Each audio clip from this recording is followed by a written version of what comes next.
Hey guys, so this video is about my history before the Cerclage and how they came to diagnose me with an incompetent cervix. I really have not had the opportunity or have just not thought about telling you guys about my history and how I was diagnosed with an incompetent cervix. I know I told you guys that I've lost 2 pregnancies in the 2nd trimester, but I really haven't went into detail. And some of you might find some of this information very helpful. Excuse me, I have a little bit of sinuses going on. It's just gotten really cold super fast. Like just the other day it was 70 some degrees outside and now it's 30 degrees outside. So trying to adjust. And that's another thing I said in my last video. You'll see me wearing this quite often. It's just so comfy. So I'm 25 years old and I'm 21 weeks pregnant and had the Cerclage at 14. If you've been keeping track of my videos, you know all that good stuff. But I got pregnant when I was 18 years old. And I made it to about 4 months. And this is kind of embarrassing, but I'll go ahead and just be as detailed as I can. I was actually in the middle of having sex when my water broke. I wasn't being checked routinely. I didn't know that my cervix was open. I didn't know that, anything was wrong. So I was sexually active and the water had ruptured during intercourse. Water had went all over the bed, and this was with my first pregnancy.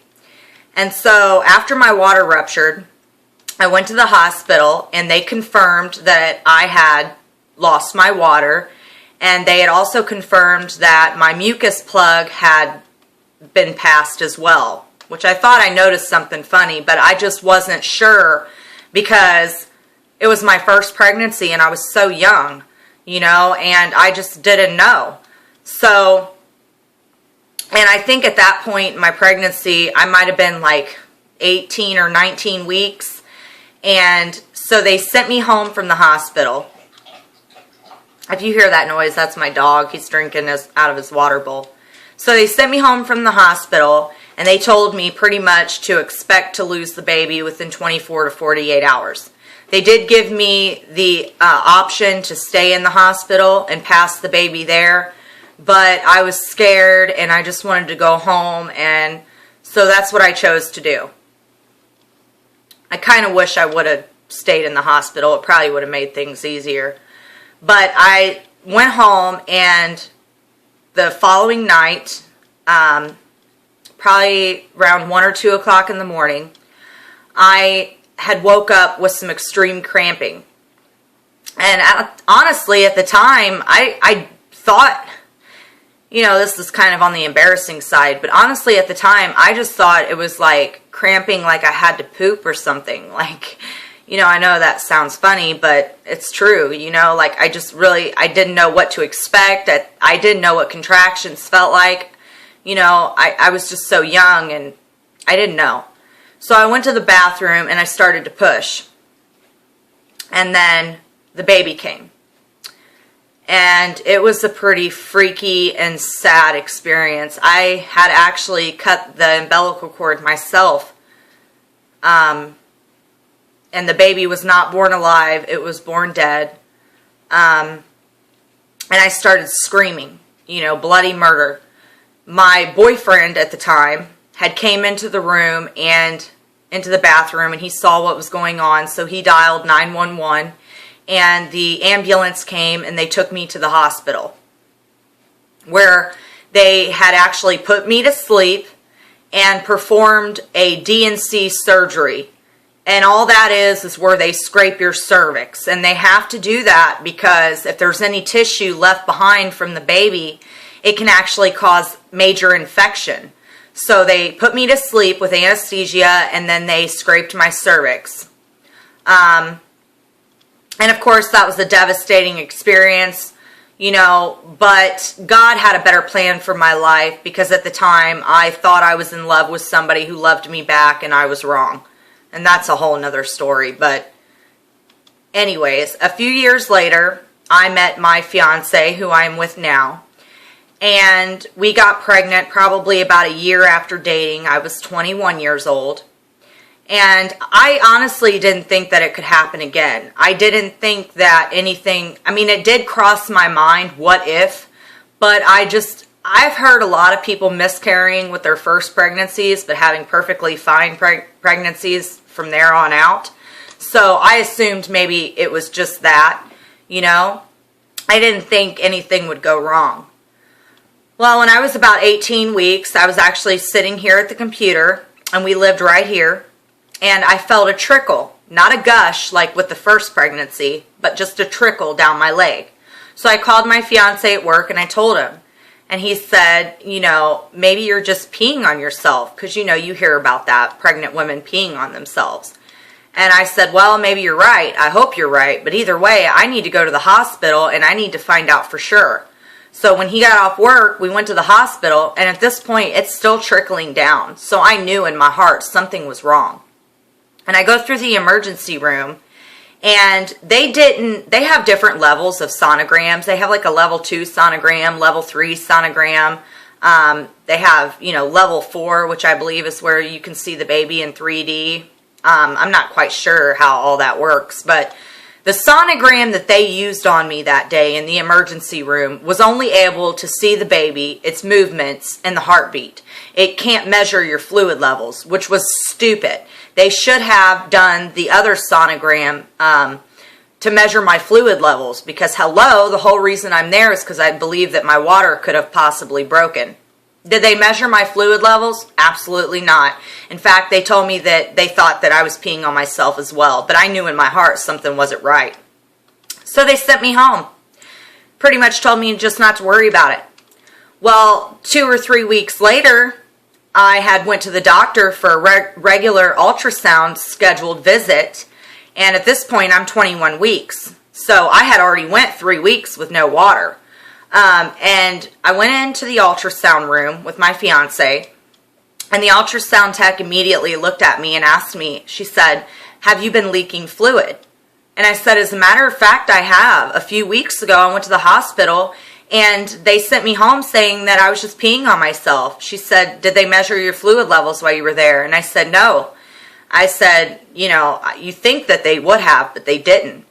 And she said, "Well, you don't have any water left in the bag." And I said, "Is that dangerous?" And she said, "It is dangerous, but it's not my position to inform you of everything that could go wrong, so you need to see the doctor immediately before you leave here today." And she just looked really sad, and I was scared, I didn't know what to think, like, oh God, And so the doctor came into the room, and he, of course, looked very upset, and he told my fiance and I that because I had no water left in the bag, I had 0 water, that the baby will not make it, because at this point I was only 21 weeks. And without the water, the lungs cannot develop. It's just not going to happen, he said. The baby will pass away. So we're going to go ahead and admit you into the hospital since you're 21 weeks, because most hospitals that have NICUs will not take you until you're 21 weeks or farther along. And he admitted me into the hospital, which, by the way, was not the same hospital that told me I was peeing on myself, a different one that specializes in high-risk pregnancy. So he sent me there, and I lived there until I was 27 weeks pregnant. I had all these doctors, over a period of time while I was living there, saying that they thought it was such a shock that I hadn't had the baby, because usually when your water breaks, you're in labor within 24 to 48 hours, especially if you're only 21 weeks pregnant or 18 weeks pregnant, so, because I had actually lost my water at 18, but didn't find out until I was 21. And so I lived there that entire time knowing that the baby was not going to make it. I had several doctors tell me that, you know, even if the baby was born alive, he's not going to live on this earth because he does not have lungs. The water develops the lungs, and it's crucial to have, and without it, it's just not going to happen. So the whole time I'm on bed rest, living in the hospital, and just completely depressed, completely saddened, just completely upset, you know, knowing the whole time I'm having a baby that's not going to make it. And, you know, it was a heart-wrenching experience. So anyhow, on September 25th, 2008, Kyler was born, and he lived for 14 hours. He weighed 2 pounds and 2 ounces, and he was completely normal. He was developed. Even at that stage, he looked really good. He was beautiful, had a head full of hair, but he had no lungs. And without the lungs, you just cannot live on this earth. And there's nothing wrong with me. After I had lost him, they performed a test a few months later, and it's where they shoot dye up inside you, and they take pictures of your insides. And my doctor had come to the conclusion that there was absolutely nothing wrong with me. His best educated guess is that I had a weak cervix. He said everything's the right size and everything's in the right place. So your cervix just has to be weak. So the next time you get pregnant, we're going to perform what's called a cerclage. And that's where they put the stitch around your cervix. And I believe at that point everything should be fine. So I've known since 2008 that I was going to have a cerclage with the next pregnancy. And, you know, and everything is going well. So far, so good. But that is my history before the cerclage. That is what happened. And as you can imagine, that's another reason why I don't want to have sex, even with the cerclage, because it's just, I'm too afraid that something could go wrong. If my cervix is weak, I don't want my fiance poking at it. And that, you know, you might think to yourself, oh, you know, it'll be okay as long as you take it really easy.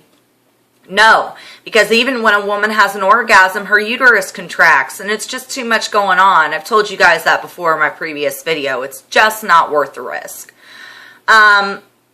Now, I have made a video in Kyler's memory, and it's on my YouTube page. I don't think you can view it from a cell phone, though, because I made it years ago when we first lost him, and I got it was off my camera. Or no, it was sent to me by a lady who took all his pictures. So I don't think you can view it off of a cell phone because it's a different kind of video or something like that. I'm not sure how all that works. But you can view it from a computer. And it's a really nice video. I mean, if you can handle watching it, you're more than welcome to. But I'll go ahead and show you a picture of him. And this is my fiance holding him. And I know there's a glare, but as you can see, Kyler was a beautiful baby. He had a head full of hair. He had little sideburns. That redness on his face, that is actually from where they had the tape with the tubes going down his throat. They had him taped to his face. So that's just bruising. And, you know, he was a beautiful baby. But everything happens for a reason. You know, and yes, it was hard. I mean, not a day goes by that I still don't think about this little baby right here. Not a day goes by. And we had a funeral. We buried him. I spent good money on a tombstone. Coco, settle down. He hears some dogs outside barking. But I just wanted to share some of my history with you before the cerclage. And then you'll understand. Coco, hush, boy. And then you'll understand a little bit more about why I had the cerclage. So that's my history, guys. And everything is going to go well this time. I believe in my heart that everything is going to go well. Thank God for modern technology, and thank God that I have a great doctor. And I hope that everything is going well for you too if you're in the same spot I am. So just keep your chin up and keep smiling, guys. And I'll keep you guys posted throughout my pregnancy and how everything's going. So you'll definitely hear from me again, and you may even see me in this pink robe. So I'll talk to you guys later. Bye.